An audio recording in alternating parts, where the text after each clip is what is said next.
ফের আগরতলা শহরের রাজপথে বিক্ষোভ মিছিল করল সিপিএম এর দুটি ছাত্র সংগঠন। মঙ্গলবার ডিওয়াইএফআই এবং টিওয়াইএফআই এর ছাত্ররা এই বিক্ষোভ মিছিল করল। তাদের দাবি, রাজ্যে কর্মসংস্থান নেই, জঙ্গলের রাজনীতি চলছে রাজ্যে, নেশার বাড়বাড়ন্তে নাকি উদ্বিগ্ন জনগণ। এগুলো নিয়ে এদিন নেতাজি চৌমুহনী এলাকা থেকে এক বিক্ষোভ মিছিল করল বামেদের দুই ছাত্র সংগঠন।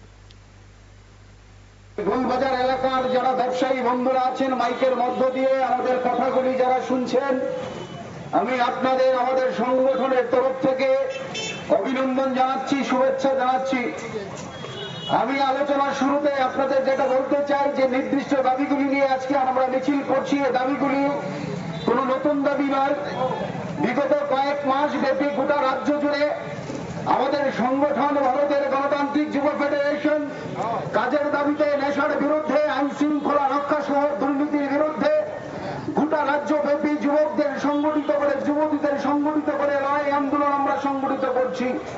এই লড়াই আন্দোলনের অঙ্গ হিসেবে আগামী 6 মে আমাদের পশ্চিম জেলা ভিত্তিক যে যুব মিছিল ডিএমও অফিসে ডেপুটেশনের উদ্দেশ্যে এখানে অনুষ্ঠিত হবে।